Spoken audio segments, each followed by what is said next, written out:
The next one up is finalist number 9, Dr. Thomas Höhne-Sparborth. He is the Director for Economics and Analytics at Roskill, a metals and minerals consultancy. And his proposal is called Social Conditionality in Patents, Achieving a Paradigm Change in Private Sector Participation.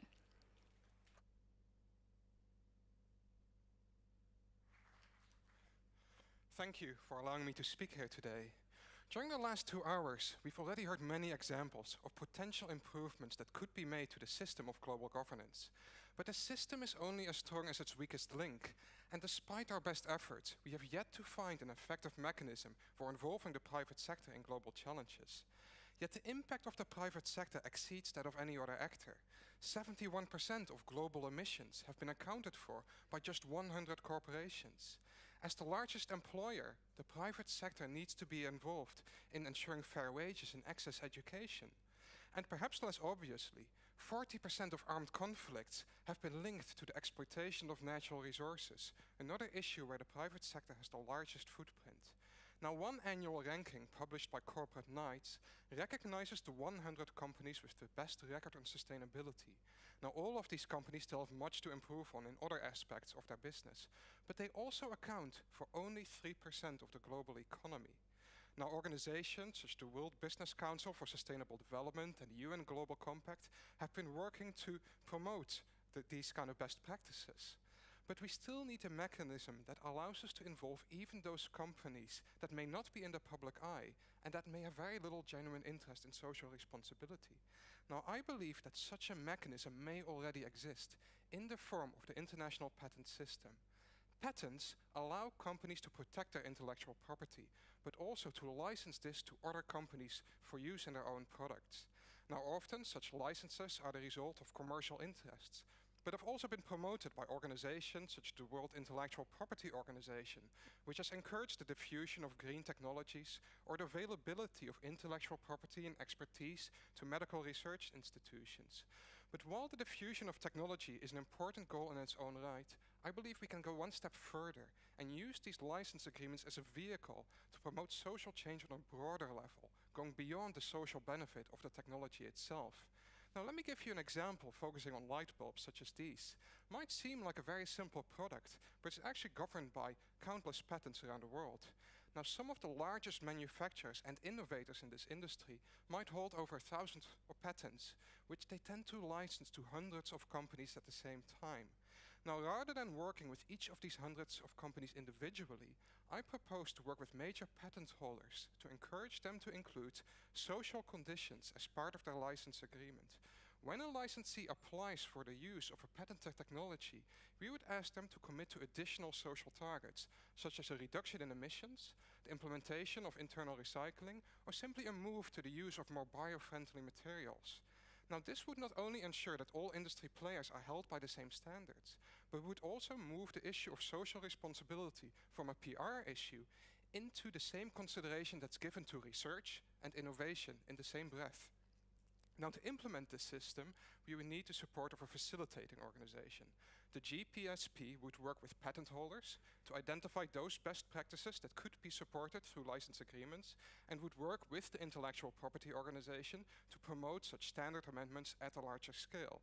At the same time, it would provide support to some of the licensees in the form of technical assistance to support the implementation of these ideas. But perhaps most importantly, rather than trying to replicate existing expertise of international institutions, it would draw on the best practices that already have a democratic mandate, such as those identified by the UN Global Compact or the International Standards Organization. But this proposal would go beyond these voluntary initiatives by introducing an element of accountability and enforceability. By tying social conditions into a license agreement, this creates a contractual agreement that becomes enforceable in any end market where a patent is registered and where a company might wish to export its products to. This introduces a key missing ingredient into the international system. It adds leverage over those companies that may have little interest in social responsibility, and it does so in a legally binding, enforceable way. But the greatest virtue of this proposal is its feasibility. While working with existing institutions, as the ones I've mentioned, the proposal itself would require no legal, political or institutional reform, and with the support of this forum could be implemented at a pilot scale with the participation of just a handful of major patent holders, such as the members of the World Business Council or the Global 100. Now, to conclude, we focus on a number of current and emerging risks that require an urgent solution. We cannot afford to wait another decade on large-scale private sector involvement. We need solutions that are not only effective, but can deliver an impact on the order of magnitude that will allow us to make a significant dent in some of these challenges.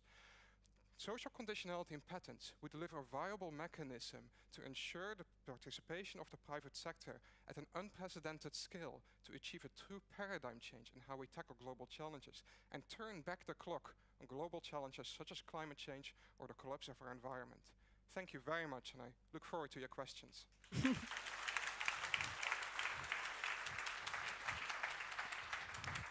You look forward to the questions. We'll see if you like them. Jerry? Thomas, thank you so much for your presentation. In the context of social patents, just a question that what do you see are issues and challenges that the UN system addresses today that social patents would not be able to address because of the way they've been designed? Yeah. Right? So I had a list up there of 8 focus areas that I think the private sector can focus on. On those issues, it can make a dramatic impact, and those are some of the issues we need to challenge most urgently. There are limits to this. Nuclear non-proliferation is one where the private sector plays a fairly minor role, I would have to admit, and territorial disputes could be another one. So there are issues where clearly we need the interstate governmental system. But on most of the most urgent ones that are actually the most catastrophic risks that we face today, this system could make a dramatic impact. I believe we need solutions that don't make a minor impact across all of the challenges, but that could make a significant impact on the most urgent ones. And I believe that this proposal delivers that. Mm-hmm. She's nodding. Okay, another question? Yes, Jack. Follow up on this question. You did mention in your presentation, they are not on your slides, but the many UN organizations and business organizations like ISO, the International Standard Organization, like the World Business Council. You did mention the WIPO, the Green WIPO, which is one of the branch of WIPO. So the question is, what is being done that your proposal is proposing to do? And I would say that this is maybe what was lacking in your presentation, but you might help us and enrich us with your ideas. What is being done that your proposal will bring as an addition? Right. So I purposely chose the name partnership in this proposal. Some of the existing expertise already exists. The best practices have been identified. There is a system in place through WIPO to promote respect for intellectual property. So the building blocks are there. WIPO has made great leads for ensuring that intellectual property is never a constraint to development, by making sure that intellectual property can be made available. This goes one step further by using this as a vehicle, by using patents as leverage to promote broader change. What this does is bring some of that expertise together to a joint purpose. And what it introduces is accountability and enforceability. One example, you mentioned ISO. ISO has published the ISO 26000, a guideline on corporate social responsibility. Now that guideline is actually an exception to most of the standards of ISO in that it offers no mechanism for compliance, verification, or places specific requirements on companies. This mechanism would introduce that. It would focus on introducing measurable indicators, and which would be enforceable through contract law. Jerry, satisfied? Anything additionally you want to say? No, very excited to be here, and thank you for your attention. Okay, you got your clicker and your light bulb. Very good, indeed. thank you. Thank you very much.